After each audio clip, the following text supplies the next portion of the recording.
each and every one of you to our 7th grade spring concert. And before I talk about a few items, I want to start with the reason why we are all here tonight and acknowledge and honor our wonderful 7th grade band.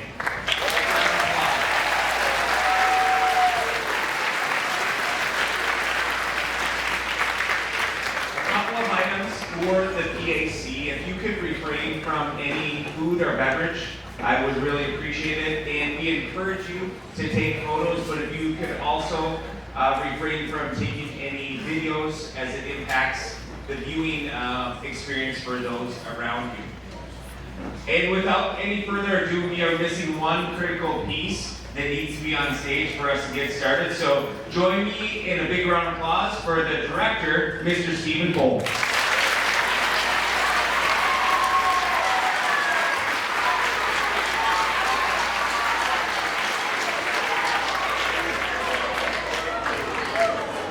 Thank you all for coming tonight.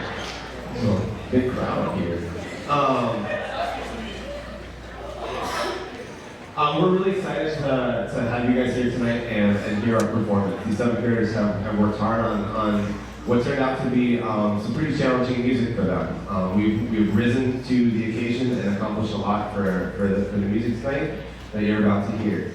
The music takes us on a range of dynamics. It takes us a little bit around the world as we explore music from some other cultures, and we just get to showcase a lot of the growth of these students from our December concert. Our first piece is called Medallion. It's a little bit like a march, but it's got kind of a nice chorale, church-like opening before we start moving on the piece. So enjoy the music tonight.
Next piece gives a similar energy. We have another march style piece. This one's more of a traditional march called Cadets in Step. We're working on short detached sounds. We're working on dynamic contrast. This one became, I know it became my afternoon dance saxophone section's favorite song because any break that we had, I'm pretty sure 3 or 4 of them would start playing it until I forced them to stop. So it's been a fun song. It's got a catchy tune that they've caught on to, and really kind of challenge us to be good listeners and play in the style of a march, meaning detached and separated as we play our music.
Our next song is entitled Hearth by Matt Neufeld.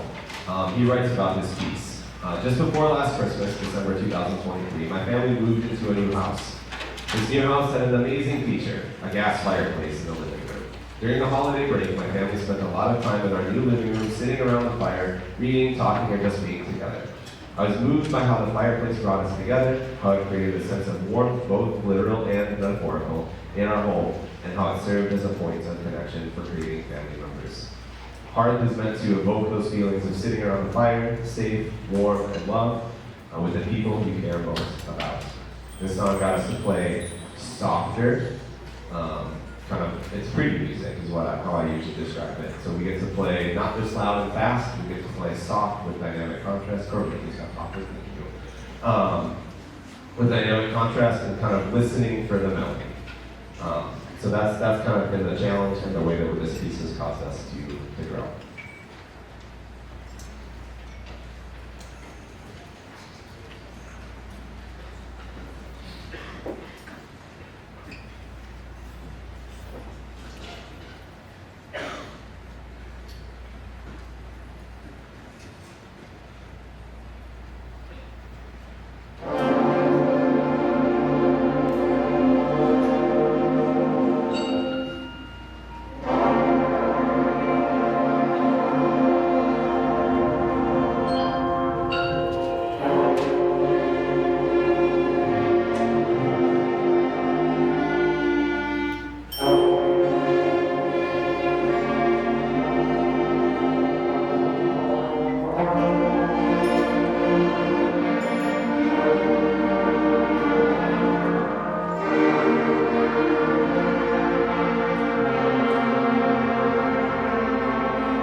concert etiquette, because there was a cool thing that they were doing at the end, but we clapped over it. As the conductor has their hands up, the song's still going on. Okay, can we play the last two measures, Dan? This is not something I normally do. Last three measures. Last three measures. But we gotta have the fireplace sounds.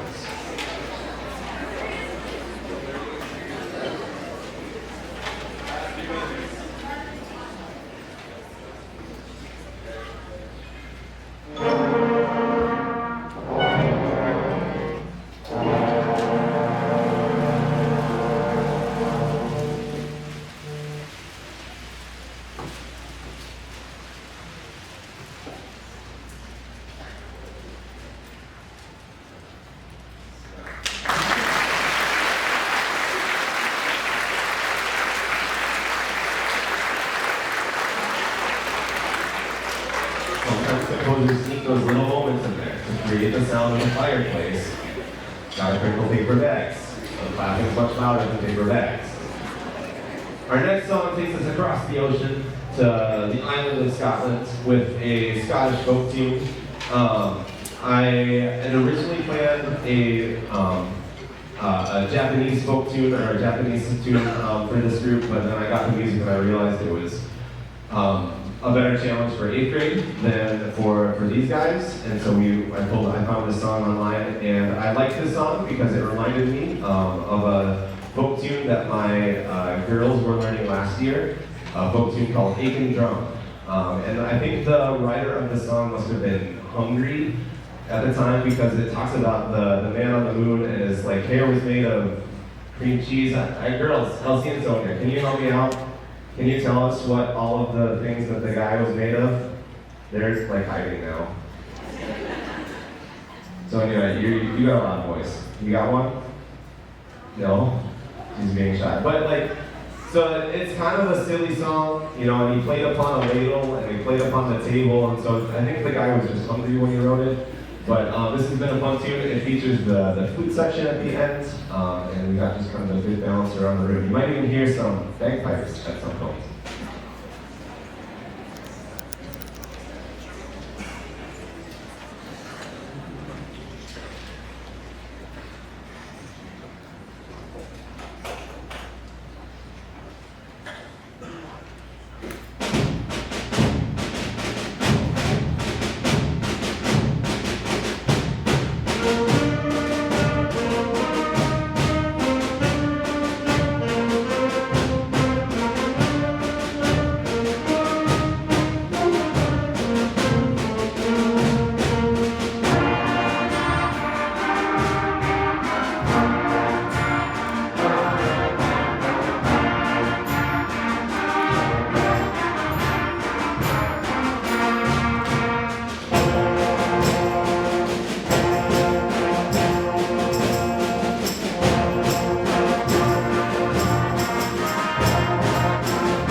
Our last song is called Escape, and it kind of creates the frantic, frenetic energy of trying to flee a situation.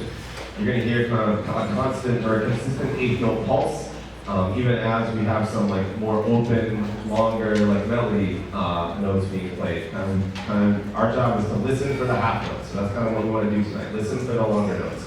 This song has been a very good challenge for us. Up until about 2 weeks ago, I think I was about ready to kind of pull this song from the concert. And I kind of told the kids from that. But there was a lot of good growth in the last 2 weeks, and they kind of rose to the challenge of it. it challenged them in a lot of ways, where it's a faster song. There's just a lot of notes to play. And we changed time signatures. So most of the music you've heard tonight has been in 4/4 time, 4 beats in a measure. And kind of that's what we're used to hearing. That's your standard like boots and cats rock stuff. You know, you're used to the 4s and the evens. This one starts in 4, switches to 3, back to 4, to 3, to 4, to 3, to 4, a couple of times in the song. And that just kind of created a little rhythmic conflict within it that we had to kind of work through to feel like we could be comfortable to perform it. A lot of good growth has happened in the last week, so we're really excited to bring Escape to the stage for you guys tonight as our last tune. A couple of announcement and reminder things. One, and you got an email from me a few weeks back with a marching band schedule.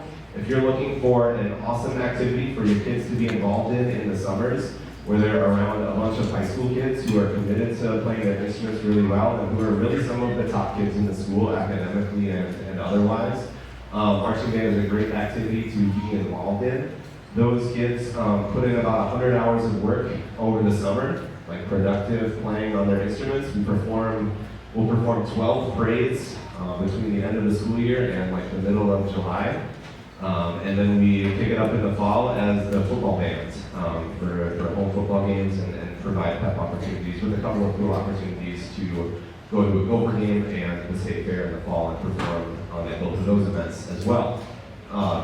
Really good way to grow and become the leaders in the 8th grade bands. I'm going to highlight these kids up here. A lot of these kids right here are the marching band kids who show up and like play well, and now they come to all of the younger kids concerts. Gilbertson, you knew I was going to call you out for sitting up in front. Yeah, I'm not talking to you. And like they're the leaders in the program, and they play well, and they set the model, and they set the tone for what the band's going to become. So it's a great opportunity to get some good growth and perform. But here's the scheme.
Thanks for coming tonight and for your support of these students and their musical journey. I hope to see many of them maybe in marching band this summer and for sure next year in 8th grade. Thanks for coming out tonight and supporting your students.